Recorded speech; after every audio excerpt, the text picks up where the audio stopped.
Hello everyone, welcome to Hindi Shiksha. आज हम भगवती चरण वर्मा जी के द्वारा रचित प्रसिद्ध उपन्यास चित्रलेखा के बारे में हम जानेंगे। इस उपन्यास चित्रलेखा उपन्यास चित्रलेखा उपन्यास के कथा वस्तु, पात्र चरित्र चित्रण, उद्देश्य, उसके बारे में हम डिस्कस करेंगे। ठीक है, तो चित्रलेखा उपन्यास जो है, इस उपन्यास के उपन्यासकार कौन है? भगवती चरण वर्मा। तो इस उपन्यास कब प्रकाशित हुआ था? 1934 में प्रकाशित हुआ था। ठीक है, और ये उपन्यास वर्मा जी के दूसरा उपन्यास है। और इस उपन्यास में मानव जीवन को और उसकी इच्छाओं, बुराइयों को देखने परखने का जो है वो लेखक का एक नया दृष्टिकोण उभर कर आता है। हिंदी में स्पष्ट व्यक्तिवादी चिंतन का जो प्रारंभ अनेक विद्वानों ने चित्रलेखा से ही माना है। ठीक है, और इस रचना का उद्देश्य यह है कि समाज की रूढ़ नैतिक मान्यताओं से असहमति व्यक्त कर व्यक्ति की विचारधारा को महत्व देना, और इस रूप में चित्रलेखा हिंदी उपन्यास जो है चित्रलेखा वो साहित्य का प्रथम व्यक्तिवादी घोषणापत्र है, जो संस्कारों के बोझ से दबी हुई दृष्टि को यह उपन्यास एक नया आकाश देता है। और इस उपन्यास में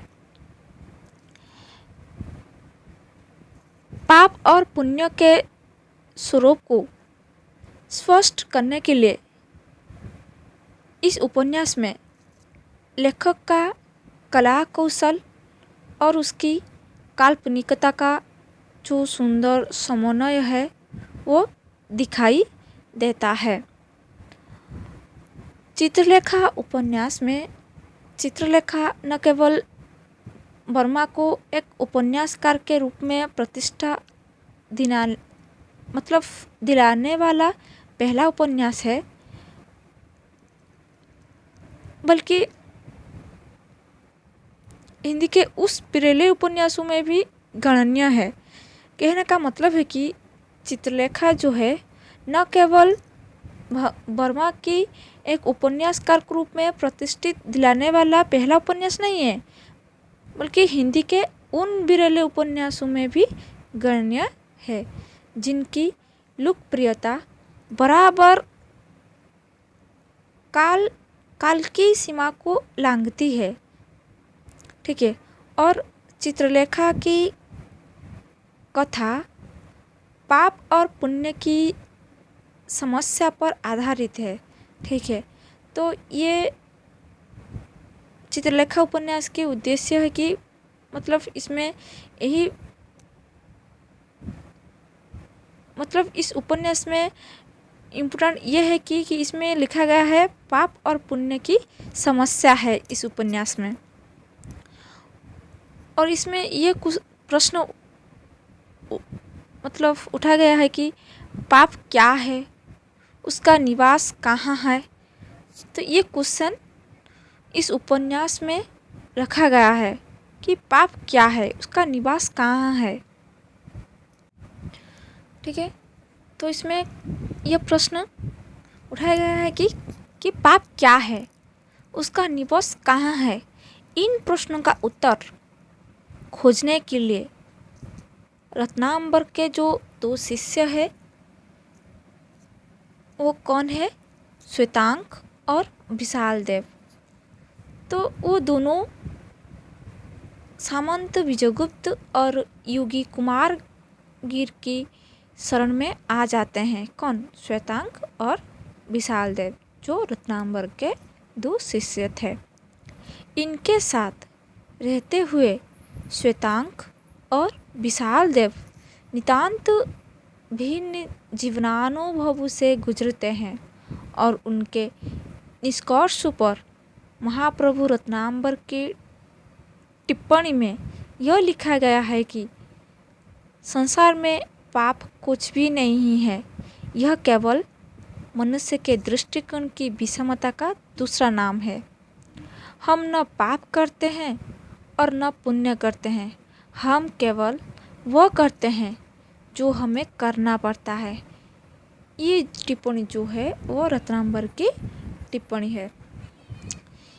यही निचोड़ जो है वो चित्रलेखा उपन्यास का संदेश भी है। और मैं प्रीवियस क्लास में भी पहले कह चुकी हूँ कि चित्रलेखा उपन्यास पर 2 बार फिल्म निर्माण हो चुका है। ठीक है, तो देखिए हम चित्रलेखा उपन्यास की कथा वस्तु के बारे में जानेंगे। मतलब यहाँ चित्रलेखा उपन्यास में क्या लिखा गया है, क्या है इसमें ना। चित्रलेखा उपन्यास ने जो उपन्यास चित्रलेखा, तो चित्रलेखा ने भगवती चरण वर्मा जी को एक उपन्यासकार के रूप में प्रतिष्ठित किया है और यह उपन्यास पाप और पुण्य की समस्या पर आधारित है। ठीक है, तो ये अंडरलाइन में जो कह रही हूँ ये है इस उपन्यास की उद्देश्य, मतलब इस उपन्यास की समस्या क्या है। ठीक है, तो ये उपन्यास पाप और पुण्य की समस्या पर आधारित है। और चित्रलेखा की कथा वहाँ से प्रारंभ होती है जब मतलब चित्रलेखा जो उपन्यास कहाँ से प्रारंभ होती है ना, जब महाप्रभु रत्नांबर अपने 2 शिष्य श्वेतांक और विशाल देव को यह पता लगाने के लिए कहते हैं कि पाप क्या है तथा पुण्य किसे कहेंगे। तो ये पता लगाने के लिए रत्नांबर ने अपने 2 शिष्यों को कहा है। रत्नांबर दोनों से कहता है, मतलब श्वेतांक को और विशाल देव को कहता है कि तुम्हें संसार में ये ढूंढना होगा जिसके लिए तुम्हें 2 लोगों की सहायता की आवश्यकता होगी। यह मतलब एक योगी है जिसका नाम कुमारगिरी और दूसरा जो भोगी है जिसका नाम विजयगुप्त है। ठीक है, तो एक योगी है कुमारगिरी, दूसरा भोगी है जिसका नाम विजयगुप्त है। तुम दोनों को इनके जीवन स्रोत के साथ, ठीक है, उनके जीवन स्रोत के साथ ही बहना होगा। तो यहाँ पर रत्नांबर ने विशाल देव और श्वेतांक के रुचियों को देखते हुए श्वेतांक को विजयगुप्त के पास और विशाल देव को योगी कुमारगिरी के पास भेज देता है। कौन? रत्नांबर ने। तो रत्नांबर उनके जाने से पहले उन दोनों को कहता है कि हम 1 वर्ष बाद फिर यही जगह पर, यही स्थान पर हम मिलेंगे जब तुम दोनों, ठीक है। तो रत्नांबर कहता है कि तो ठीक है, जाओ, 1 वर्ष बाद यहीं पर हम मिलेंगे। अब तुम दोनों जाओ और अपना अनुभव प्राप्त करो, किंतु ध्यान रहे, ये रत्नांबर दोनों शिष्यों को कह रहे हैं कि ध्यान रहे, इस अनुभव में तुम स्वयं न डूब जाना। रत्नांबर के आदेशानुसार श्वेतांक और विशाल देव अपने अपने मार्ग पर चलने को तैयार हो जाते हैं। चलने से पूर्व रत्नांबर उन दोनों को संबोधित करते हुए संक्षेप में बताता है कि कुमारगिरी योगी है। उसका दावा है कि उसने संसार की समस्त वासनाओं पर विजय पा ली है, उसे संसार से विरक्ति है। ठीक है, तो रत्नांबर ने उन दोनों को मतलब शॉर्टकट से बता रहे कि कुमारगिरी युग के बारे में कि उन जो कुमारगिरी उनका चरित्र क्या है, वो क्या चाहती है, ये सब शॉर्टकट में रत्नांबर ने उन दोनों शिष्यों को बता रही है। तो रत्नांबर ने कुमारगिरी के बारे में क्या बता रही है कि कुमारगिरी के ये दावा है कि उसने संसार की समस्त वासनाओं पर विजय पा ली है, उसे संसार से विरक्ति है, संसार उसका साधन है और स्वर्ग उसका लक्ष्य है। विशाल देव वही तुम्हारा गुरु होगा। इसके विपरीत विजयगुप्त भोगी है। विजयगुप्त के हृदय में यौवन की उमंग है और आँखों में मादकता की लाली है। तो ये ओपोजिट है, ठीक है।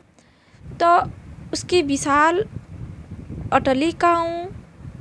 अट्टालिकाओं में सारा सुख है, वैभव और उल्लास की तरंगों में वो केली करता है। ऐश्वर्य की उसके पास कमी नहीं है और आमोद प्रमोद ही उसके जीवन का साधन और लक्ष्य भी है। तो श्वेतांग को उसी विजयगुप्त का तुम्हें सेवक बनना है। तो ये रत्नांबर कहता है कि श्वेतांग को कि श्वेतांग, जो मैं विजयगुप्त के बारे में बताई कि उसका चरित्र क्या है, वो ये है, ये सब उनका चरित्र है, तो उसी तरह तो तुम विजयगुप्त का सेवक बनना है, ये रत्नांबर श्वेतांग को कह रही है। तो महाप्रभु की आज्ञा मानकर वो दोनों शिष्य जो है रत्नांबर के, वो दोनों निकल पड़ते हैं। तो इस उपन्यास जो है, इस उपन्यास में प्रमुख नायिका कौन है? चित्रलेखा। तो इस उपन्यास नायिका के नाम लेकर ही चित्रलेखा उपन्यास दिया गया है। तो इससे यह पता चलता है कि इस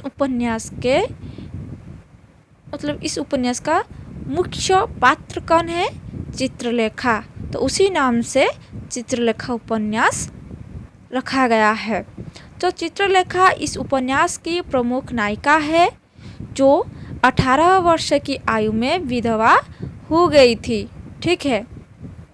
फिर उसे कृष्णादित्य नामक युवक से प्रेम हो गया है। ध्यान से सुनिए इस उपन्यास के कथावस्तु मतलब सारांश के बारे में। तो चित्रलेखा 18 वर्ष की क्या हो गई थी? विधवा हो गई थी। उसके बाद किससे प्रेम हो गई थी? कृष्णादित्य के नाम एक युवक है, उससे प्रेम हो गया था और वह गर्भवती हो गई, जिससे दोनों का छिपा प्रेम संसार के सामने आ गया।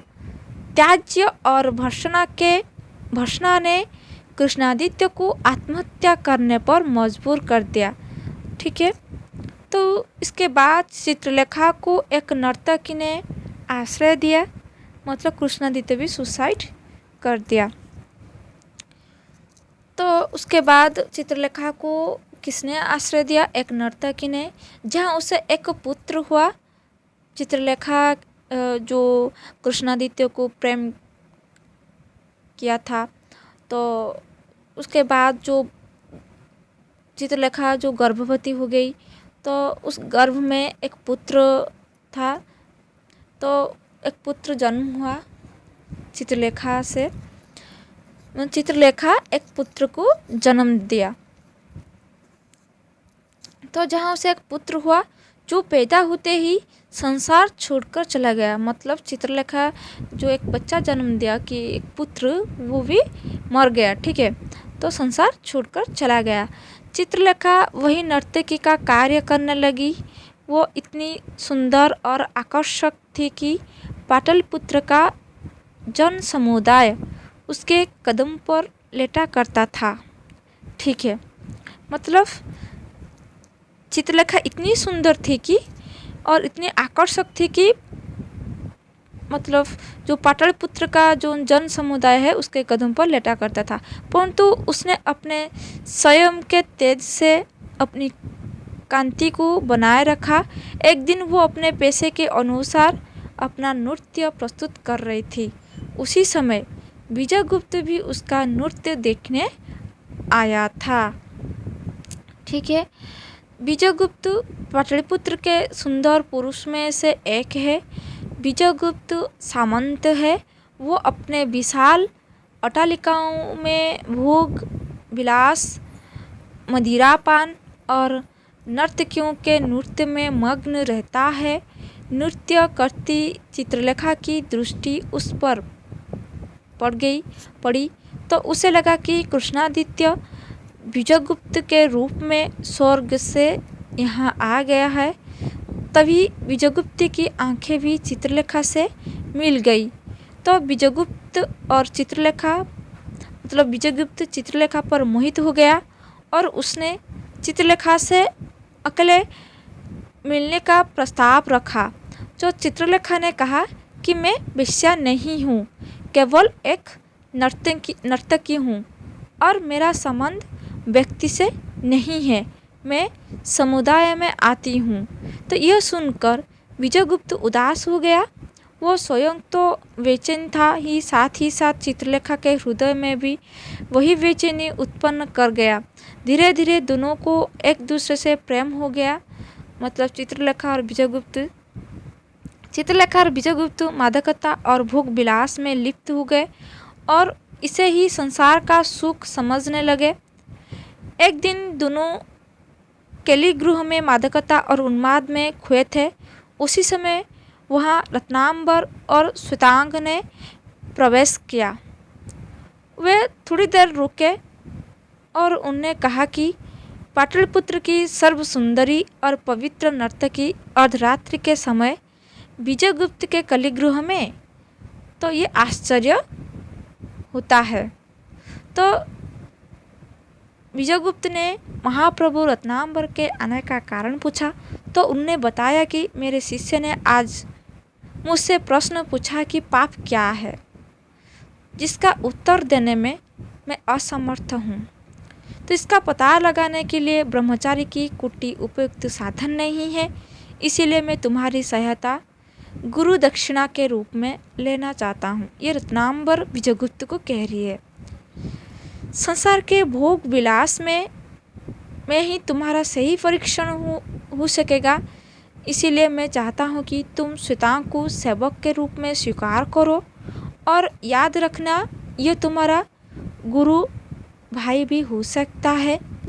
विजयगुप्त ने रत्नांबर की आज्ञा शिरोधार्य की और रत्नांबर चला गया।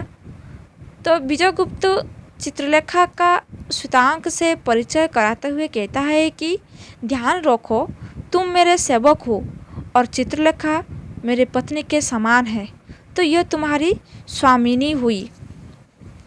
तो केली भवन में चित्रलेखा के मादक सौंदर्य को देखकर श्वेतांग की आंखें चौधियाँ गई।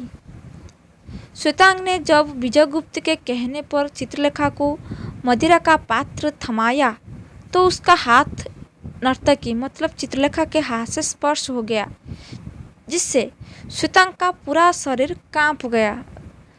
उसी दिन विजयगुप्त ने श्वेतांग से चित्रलेखा को उसके भवन तक छोड़ आने का आदेश दिया।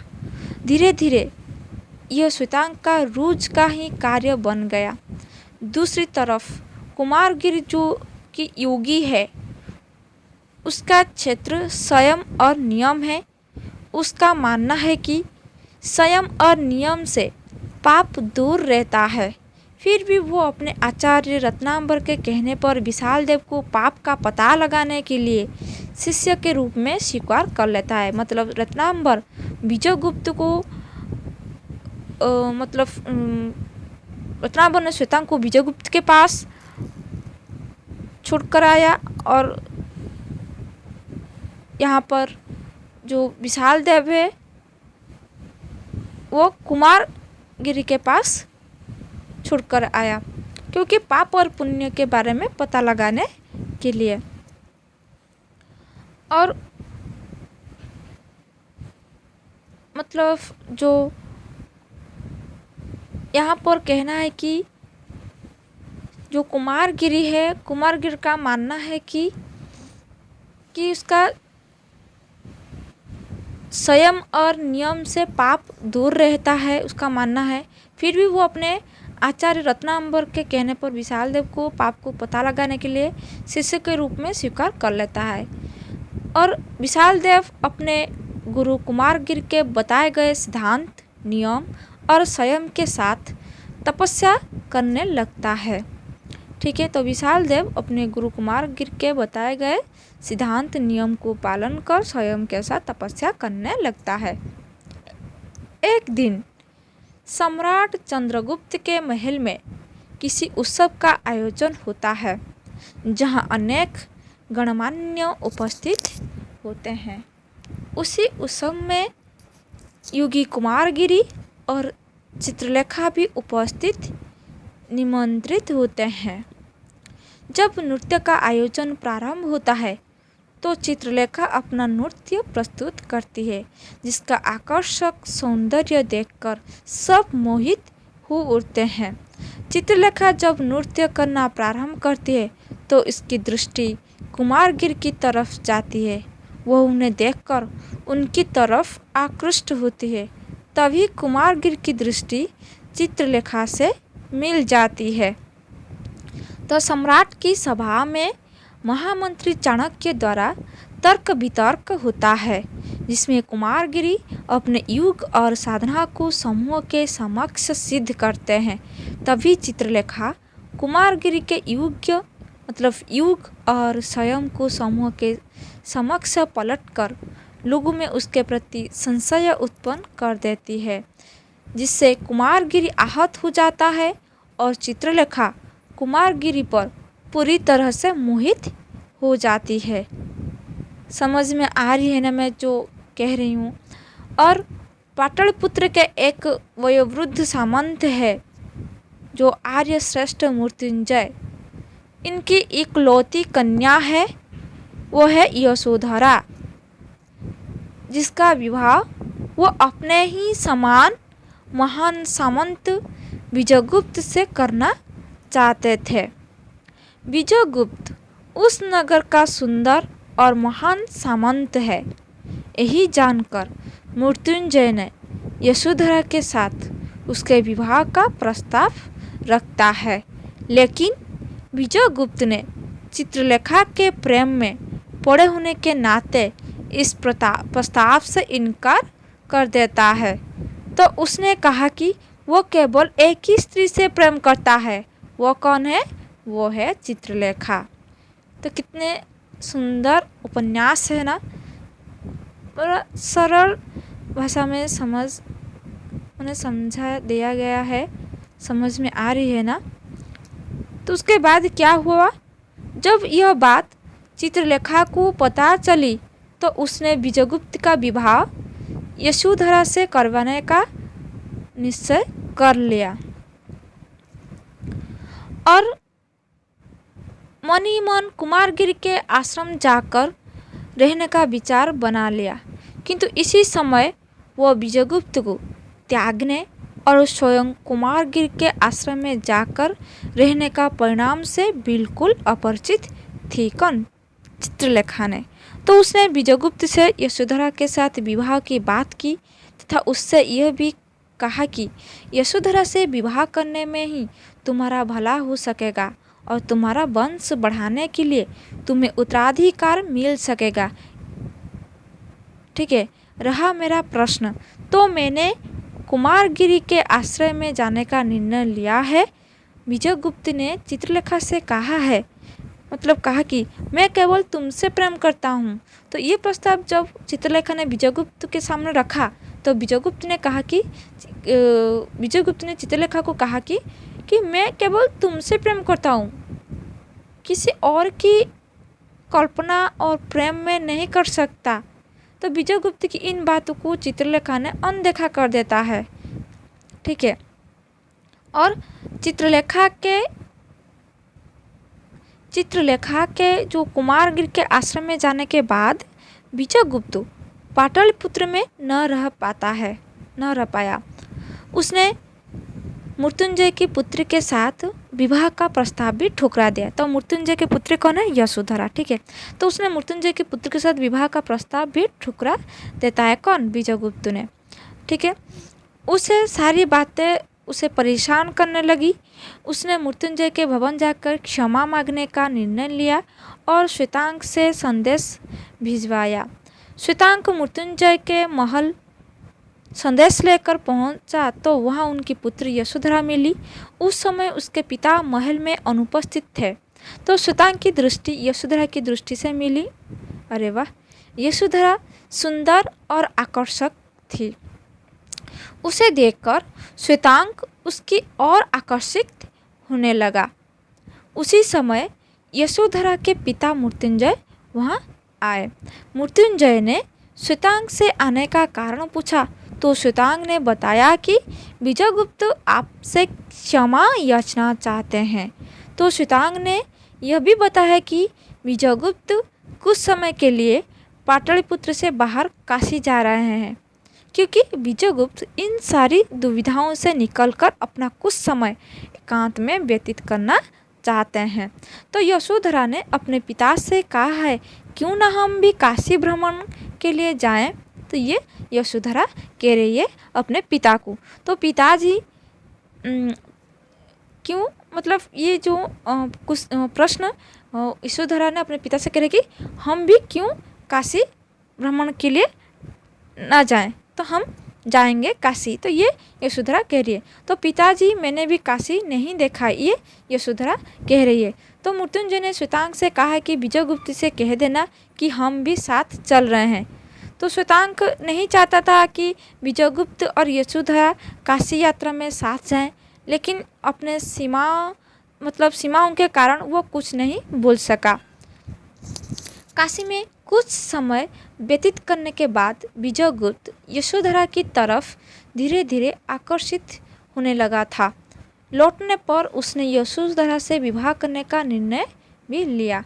उसने मन ही मन कहा कि चित्रलेखा ने मुझे छोड़ा है, मैंने चित्रलेखा को नहीं।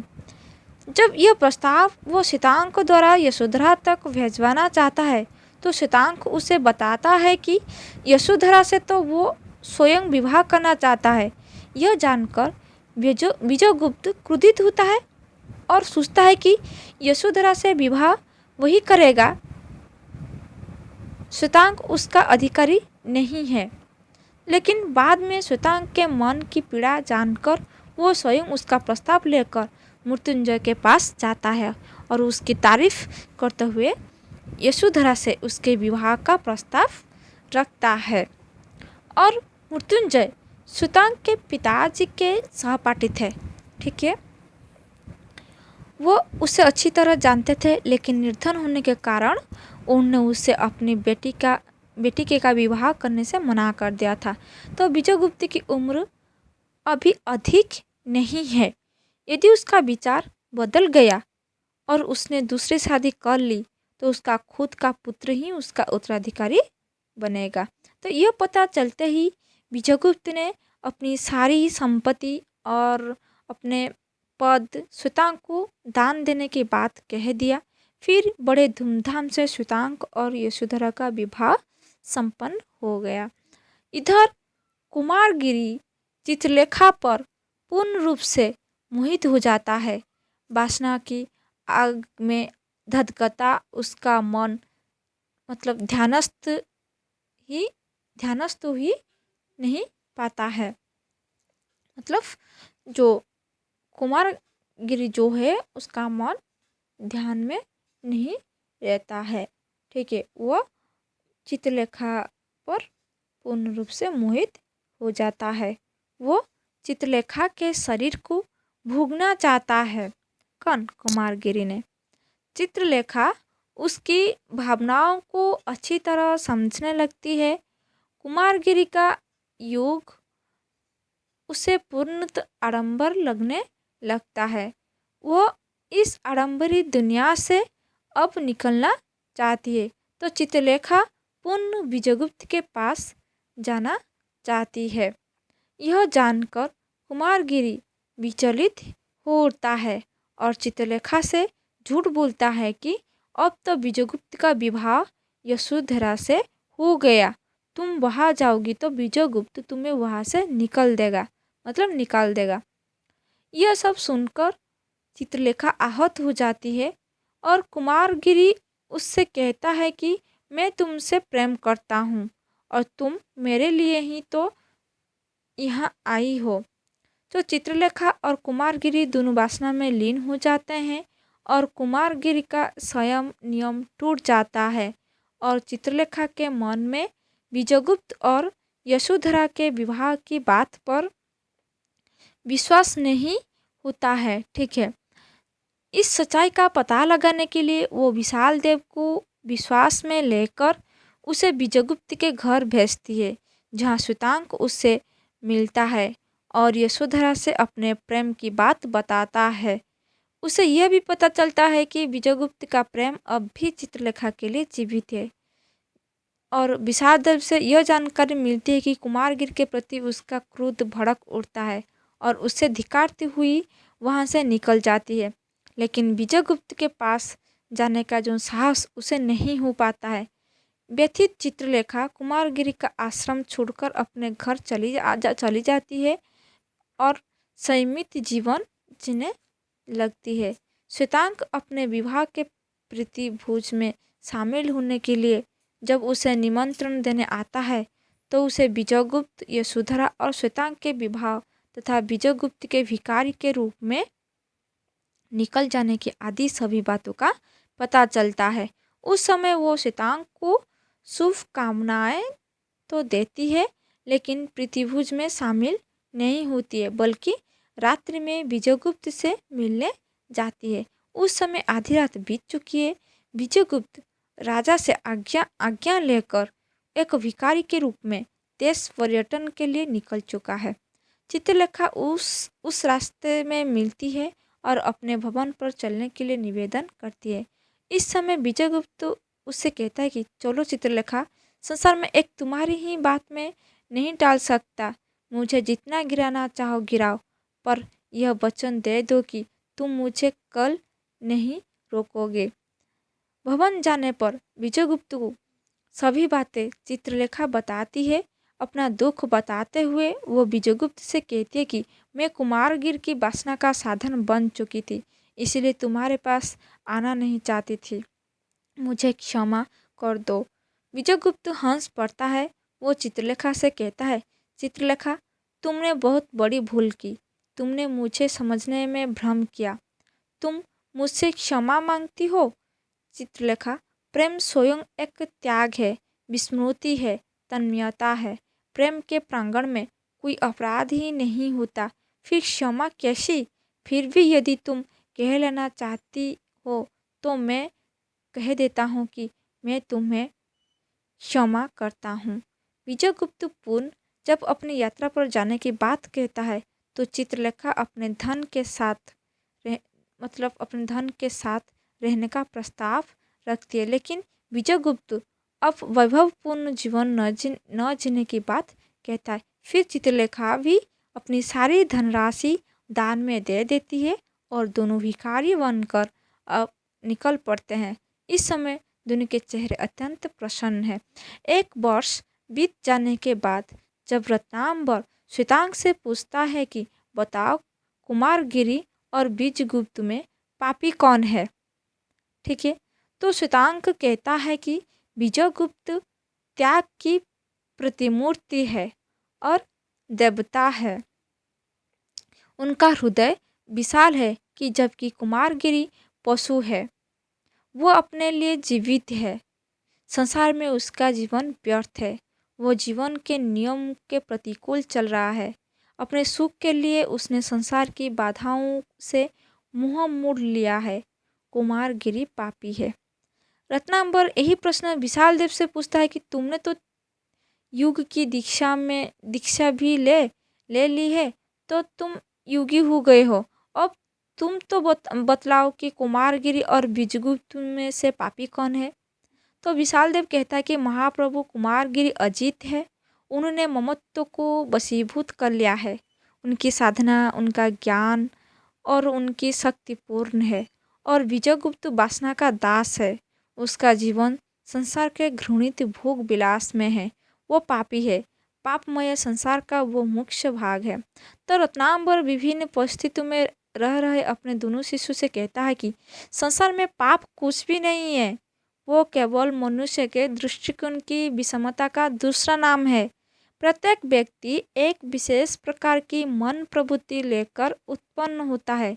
प्रत्येक व्यक्ति इस संसार के रंगमंच पर एक अभिनय करने आता है। अपनी मन प्रवृत्ति से प्रेरित होकर अपने पाठ को दोहराता है। यही मनुष्य का जीवन है जो कुछ समय मतलब यही मनुष्य का जीवन है जो कुछ मनुष्य करता है वो उसके स्वभाव के अनुकूल होता है और स्वभाव प्राकृतिक है। अपना स्वामी नहीं है। वो परिस्थितियों का दास है, विवश है, करता नहीं है। वो केवल साधन है। फिर पुण्य और पाप कैसा? अंत में उन्हें समझाते हुए रत्नांबर कहता है कि संसार में इसीलिए पाप की परिभाषा नहीं हो सकी और न हो सकती है। हम न पाप करते हैं और न पुण्य करते हैं। हम केवल वह करते हैं जो हमें करना पड़ता है। अंत में उठते हुए उन्होंने कहा कि यह मेरा मत है कि आपका मानना या न मानना आपके ऊपर निर्भर है। और दोनों शिष्यों को आशीर्वाद देते हुए वहाँ से चला जाता है।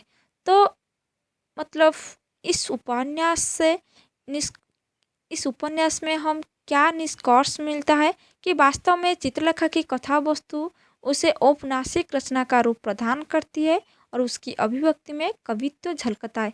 यहाँ पर कर्म और भोग को समानांतर रूप में देख सकते हैं। इस रचना में लेखक एक तरफ कर्म पर जोर देता है, दूसरी तरफ भोग के प्रति भी आश्वस्त दिखाई देता है। ठीक है। और इसमें जो वर्मा जी द्वारा लिखी जो उपन्यास है चित्रलेखा, यहाँ पर पाप और पुण्य के प्रश्न पर आधारित है। यह मानव जीवन की अच्छाइयों और बुराइयों को देखने निजी दृष्टिकोण पर आधारित है, जहाँ चित्रलेखा विजयगुप्त, कुमारगिरी और श्वेतांक एवं यशोधरा आदि अन्य पात्रों के माध्यम से लेखक यह सूचित करना चाहता है कि व्यक्ति पूर्ण रूपेण परिस्थितियों का दास होता है। वह प्राकृतिक नियमों से दूर जाकर शांत नहीं रह सकता। कहीं ना कहीं सामान्य जीवन की धारा उसके मन में भी प्रभावित होती रहती है। उसे छिपाने की कोई लाख कोशिश कर लो, कहीं ना कहीं वो ऊपर आती ही है। इसीलिए संस्कारों में आडंबरों की चादर के नीचे जीवन के यथार्थ को बहुत देर छिपाया नहीं जा सकता। इसीलिए उपन्यास के अंत में रत्नांबर कहता है कि संसार में पाप कुछ भी नहीं है। यह केवल मनुष्य के दृष्टिकोण का दूसरा नाम है और मनुष्य के ममत्व भी प्रधान है। प्रत्येक मनुष्य सुख चाहता है। केवल व्यक्तियों के सुख के केंद्र भिन्न भिन्न होता है। कुछ सुख को धन में देखते हैं और कुछ सुख को मदिरा में देखते हैं और कुछ सुख को व्यभिचार में देखते हैं और कुछ सुख को त्याग में भी देखते हैं। पर सुख प्रत्येक व्यक्ति चाहते हैं। कोई भी व्यक्ति संसार में अपनी इच्छा अनुसार वह काम न करेगा जिसमें दुख मिले। यही मनुष्य की मन प्रवृत्ति है और उसके दृष्टिकोण की भी विषमता है। तो यहाँ पर उपन्यासकार यह भी बताना चाहते हैं कि ऐसा नहीं कि मनुष्य जैसा दिखता है अंदर से उसका स्वभाव ही वैसा है। कई बार ऐसा भी होता है कि हमारी भावनाएं कुछ और होती है और हम प्रदर्शन किसी और का करते हैं। तो यहाँ कुमारगिरी का चरित्र जो है इसी बात की तरफ संकेत करता है कि ऐसा नहीं है कि योगी के हृदय में प्रेम भावना उत्पन्न ना हो या फिर भोग विलास में लीन रहने वाला मनुष्य योगी नहीं बन सकता। लेखक यहाँ प्रेम और वासना में भेद स्पष्ट करते हुए यह बताना चाहते हैं कि प्रेम और वासना में भेद है। जहाँ वासना पागलपन है, यहाँ क्षण भर के लिए होती है और इसीलिए पागलपन के साथ ही दूर हो जाती है। लेकिन प्रेम गंभीर है, उसका अस्तित्व शीघ्र नहीं मिटता। वो अनेक का अनेक झंझावातों के बाद भी स्थायी बना रहता है। सब कुछ समाप्त हो जाने के बाद भी चित्रलेखा विजयगुप्त के प्रति प्रेम अथवा विजयगुप्त द्वारा सब कुछ त्याग देने और चित्रलेखा की सभी बातों को जान समझ कर भी उसे स्वीकार कर लेने की घटनाएं दिखाई दिया है इस उपन्यास में। तो इस उपन्यास में लेखक के उक्त विचारों का ही समर्थ करते हैं कि सामान्य रूप से यह दिखने का आता है कि मानव निरुपाय सा परिस्थितियों के साथ उठता है और गिरता है, या कोई बार संस्कारिता का दाम भरने वाला व्यक्ति भी है और जीवन की सच्चाइयों के साथ बहता दिखाई देता है। मानव जीवन के इसी भावात्मक पक्ष को लेखक ने बड़ी बारीक से उकेरने का कार्य इस उपन्यास में किया है। संस्कारों के आडंबर में जकड़ी हुई मानवीय भावनाओं को एक नवीन दृष्टि से देखने का कार्य वर्मा जी ने यहाँ किया है। ठीक है, तो ये था उपन्यास की सारांश कथा वस्तु कि इस उपन्यास में क्या लिखा गया है, क्या कवि पाठक को क्या दिखाने चाहते हैं, क्या दर्शाना चाहते हैं, ये उपन्यास में लिखा गया है। तो हम नेक्स्ट क्लास में इस उपन्यास के पात्र चरित्र चित्रण के बारे में जानेंगे। तो समझ में आ रही है इस कथावस्तु के बारे में, तो पढ़िए, कितने सुंदर है उपन्यास, कितने मतलब पाप और पुण्य के बारे में बहुत सरल भाषा में समझा गया है। तो पढ़िए, ठीक है। तो हम नेक्स्ट क्लास में इस उपन्यास के चित्रलेखा उपन्यास के पात्र चरित्र चित्रण के बारे में हम डिस्कस करेंगे। ठीक है, तो इस उपन्यास में हम जितने पढ़े तो इस उपन्यास के पात्र के बारे में पता चल जाता है ना कि इस उपन्यास के पात्र कौन है। चित्रलेखा जो कि मुख्य पात्र है, चित्रलेखा, कुमारगिरी, विजयगुप्त, श्वेतांग, ठीक है। और कौन है,